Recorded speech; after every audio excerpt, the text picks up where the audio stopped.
Hey yo, what is up guys, it's your boy Twitter. This will be a video of the newest buff patch just before we're gonna hit the final chapter within the game. And we're gonna have two heroes that take the spotlight. That will be Kasel and it will be Claws. I've seen all of them and they look quite decent on paper, but we still have to check how good they really are in game. Let's just get it popping, but not before public service announcement. I didn't even know my mother played. What? People actually do take time for all this, man. This is generally what happens when people take things too seriously, man.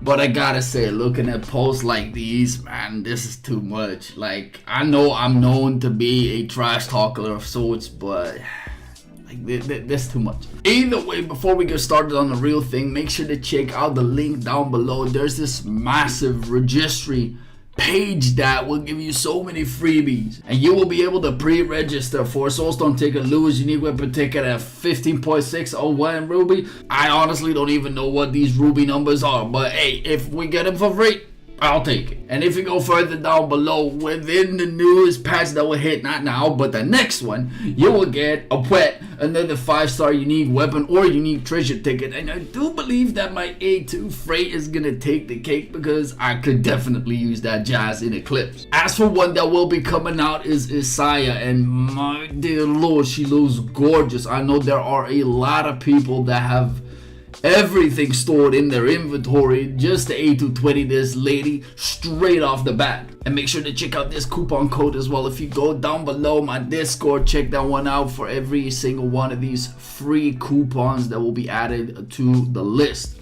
But this is not all. Get yourself more freebies by just logging on a daily basis. And then the update teaser. Let's just get this one for a second. Oh, ordinary guy, Lucikiel. Fight looking fantastic, and let me pause that one in a little bit because we saw Isaiah for the first time.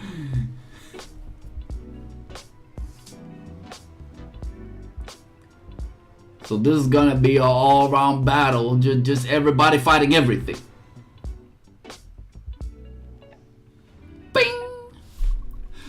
The final, just before season 2 will hit. But let me try and pause this correctly so we can see that this little lady is actually using a sword of sorts, a baton, a rapier.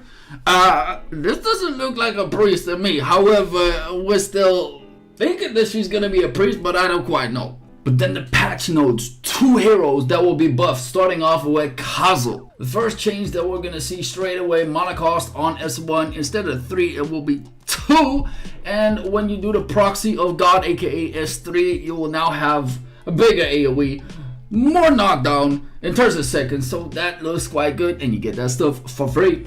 As for the S3, and it used to be that the T2 Dark gave everybody 25% extra damage. Now you get that one for free, even without taking a perk. That's neat. But then increases physical damage it takes by 25% for 10 seconds. And if you are in Proxy of God, this becomes a 25%. Or at least that's the way I take it. But the additional critical chance applies to the skill, which is 500. Now, that seems all free stats, ladies and gentlemen. That is neat. But if it wasn't easy already, then the S3 actually lowered by 1 single mana. Now the S3 changed up here and there, and I might read this wrong, but usually after getting this thing to a 3rd skill, you get yourself 250 attack speed by just gaining the skill. Nowadays you get more attack boost, which is quite interesting because the attack speed is already just there. Dodge chance still the same, but now the S4, where you get more attack on normal attacks, will now be increased by this, which is quite neat. But then with some increase on previous damage plus 60% of wet. I don't know how to read this, which means that you get extra defense by having your attack going up? Not quite sure. All dodge increased by 200. Well, that is the same. When equipped with the Holy Sword, receives a blessing of the goddess that increases damage dealt to non-hero enemies and reduces damage taken from non-hero enemies by 30%. Okay, so his overall survivability will go up by that. And Does this have a PvP feature? Not quite sure. However, this is pretty neat when you think about having a hero straight off the bat, protagonist, starting off your whole game. So Kasel seems quite nice with just these buffs. And if we didn't already have enough PvE buffs, with the S2 reducing the target's physical damage by 30% for 10 seconds, that in itself is quite neat. But if you want to survive more with your Kasel, guess what? With the S3 proxy, reduces damage taken by 20% during the proxy of God state. But he's getting more tankier. We have this S4 light skill, increases dodge chance by an additional 150. Sure, why not? And recovers 5% above maximum HP upon dodging. This effect only activates every 3 seconds. But now, Chase can heal himself, and he is susceptible to heal rate reduction. And he's killing himself on top of it, but Kasel gets dodge, and he gets a heal on top of it. Yeah. Okay, it sounds quite broken on paper, but we'll have to see whether it will be just as broken in the game as well. Not quite sure yet. As for the Kasel Dart, upon attacking deals additional physical damage equal to 80%. This effect is applied as 160% to non-hero targets and has a cooldown by 0.5. What? Now, that sounds pretty crazy if you ask me. He looks to be like a pretty crazy character for PvE right now. I'm not quite sure whether the same thing will be applied for PvP. But ladies and gentlemen, we're not done yet because we got this unique weapon, soul weapon, and unique treasure still left. Each attack has 35% chance of dealing physical damage equal to, okay, that is great. Now, luckily, this is a thing because I don't want to see Kasel just pop the S3, then get 3 hits on top of an S2 and just blow everybody to bits with just that. So having a cooldown of 0.5 seconds, maybe the first and the last hit will still hit, have 35% chance to just blow everything up. But at least there is a cooldown, so I have a feeling that there has been some thought about this. As the unique treasure Crown of Light, this effect can be stacked up to 10 times as irremovable. Okay, so basically reduces cooldown by 30% and increases damage upon 4% every use, and this goes up by 10% 10 times. Sounds great and all, but with just an irremovable effect, great. Like, he can use the Robots 1. You don't get to use it in PvP all that much, I guess. So the UT1 doesn't seem to be all that great. But then Proxy of Insignia, aka the S3. I would say with an increase of attack speed from 100 to 200, aka from 250 to 500 on maximum. This seems to be quite crazy. As for the soul weapon, charges up over 19 seconds will turn into 16 seconds. So the faster you get a soul weapon, the easier it is to heal up all your characters because the soul weapon is quite broken. But this is not all yet, ladies and gentlemen. The effect of the previous advancement phase 1 will apply to the skill. 50% of the previous advancement 2 will be applied to the skill. What? By just having it there, healing HP of allies equal to 5% of their HP every second, dispelling all negative effects. So he basically turns into Loman, but it's not every 3 seconds, it's every second. But, and then the advancement 1, change the attack and defense boost to 50% and increases the duration by 5%. So instead of having the stuff up for 10 seconds, it will have a 50% increase. The attack boost from 30 to 50.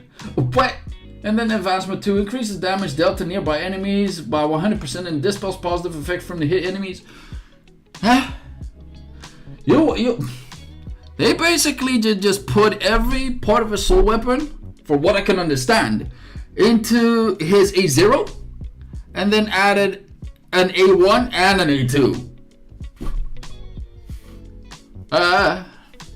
Okay, for those of you people that say it's not gonna be broken, I am very hesitant on that fact. I think this sounds pretty broken on paper. But the fact that you can instantly pop your soul weapon after 16 seconds instead of 19. Nowadays in League of Honor, the fights don't take as long as it used to be. At least that's what I feel.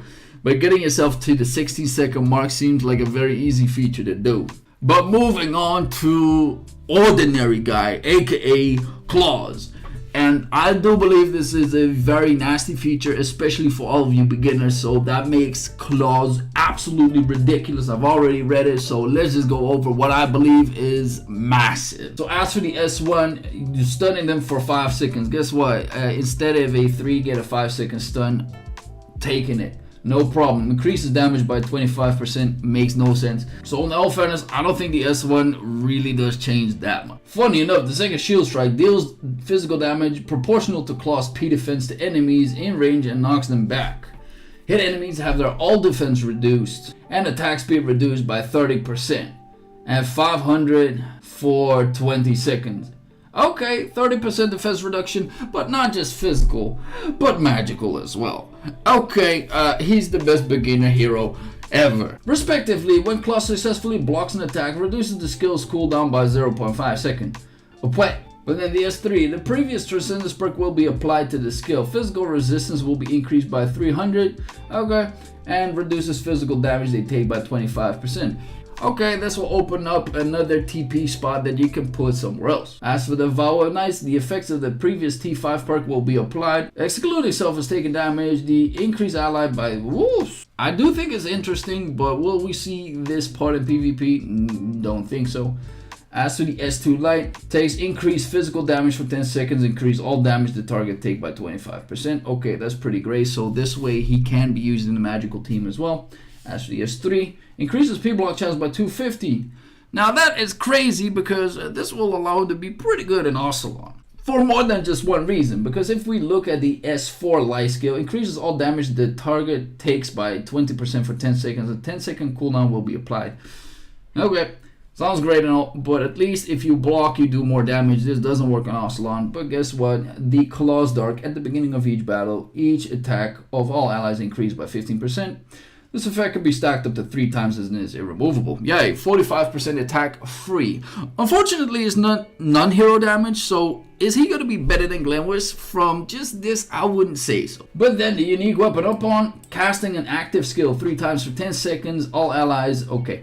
So he basically had 3 skills that you got to pop. Soul weapon, the unique weapon thereafter popped, and it would take 10 seconds to reapply that once again. Now the cooldowns weren't all that great, but now that it is turning into 50 seconds, I can believe that the uptime of the unique weapon will be 100%. As for the unique treasure, increases all damage the target take by 10%, so it doesn't really change much for physical damage dealers. However, for magical damage dealers, that's pretty interesting. And then Firm Determination S2 reduces physical crit resistance of the affected enemy by 500 for 10 seconds.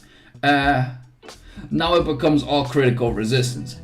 Now, know that most enemies in PvP run about 500 critical resistance. You just ping, and there's no critical resistance at all. That sounds pretty great, but will we see claws in PvP? I highly doubt it just yet. As for the soul weapon, and I do believe this stuff is huge, used to be that every single time you receive damage, you can use your soul weapon. Now it changes up to just use the skill 5 times and you get it for free, knowing that its cooldowns are very, very low. This seems very easy to proc during, let's say, Eclipse, let's say anything else. But they're gonna do exactly the same with his soul weapon as they did with Kasel. So part of his soul weapon advancement phase 1 will just be added to the A0, which means reduces its all defense by 7% for 5 seconds, and it can be stacked up to 5 times. Great, so that is defense reduction, which is one of the greatest stats in the game. The cooldown 22 seconds, I don't know why you want to pop this even faster than you already would. Then the advancement phase 1, the effects of the previous advancement phase will be increased the duration. Upon activation, reduces physical damage the ally take with a highest attack by 80%. Increases that ally's attack by 100% of Claw's physical defense for 12 seconds. But, so if you build a Claws with an insane amount of defense, and I think 400k is possible, then you get 400k attack out of nowhere. But then we still have the advancement phase 2. Upon activation, increases damage the ally with the highest attack deals by 15%. Free damage. Claw's normal attacks increase the all damage the target take by 20% for 5 seconds. So this basically means that if this thing takes, instead of 10-second uptime, 15-second uptime, plus another 5 seconds, basically, you can get yourself 19 to 20 seconds uptime on a soul weapon debuff. Wow. That sounds marvelous, my guys. That is sick. So I'm very curious how Claws is going to play after the newest patch. I will be playing him straight away into Eclipse, putting him down with my chase and see how far this is actually gonna take us. As for the newer content that got added, another Roy sub-story, but this is part 1. And they're saying, they're gonna make 2 parts, so I'm not quite sure if they're gonna add the costume on the later stages. But let's see if we get a lot of freebies. And one thing that you do get to note, Adventures with King's Raid sub-stories, make sure to fill out this form, because the more sub-stories that you do, the more unique weapons and more unique treasures that you can get for free. And a rerun to Eunice cooking, because the event period has extended, which allows us to get all of the items, hopefully. So if you didn't already, try to make sure to get all these items as fast as humanly possible. And to my liking, once again, and I get to try this League of Honor regular season 13 already, is gonna be open. And this time with 2 amazing outfits. This is the Kybera outfit, and the Urzi one is just as godlike. I am so curious what these animations are gonna look like. As for some of these accessories, well, I'm not that much of a fan just yet, and this is for the #1 headband and the top 100.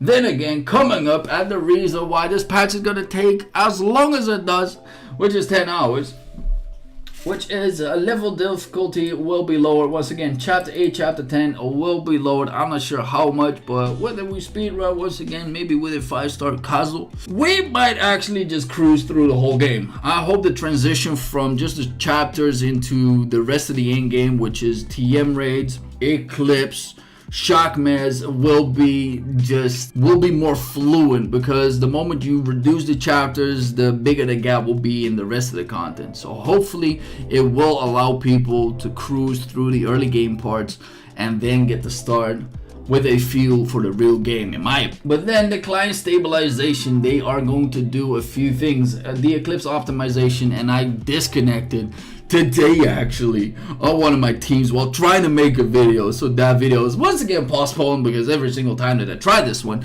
it fails for some reason. So hopefully this will be quite neat. As for the gear preset box, they're gonna get this one out, which is supposed to be a pretty huge change, because there will be a whole algorithm that will check all of your gears and put them in the most optimal spots. They will just whack that one out because it takes too much space, and hopefully then we can start fresh, because I don't think anybody uses this feature anyway. And the cutscenes will be optimized, so hopefully within the newest speedrun we don't get the crash if we do Memory of Orbital. A thing that I kind of don't like is the classification of the unique weapon Awakening Stone. Instead of you can use this for both NPCs and normals, you get a Lua's unique weapon Awakening Stone. Why you guys have to take all the good stuff, huh? Are we paying you guys enough?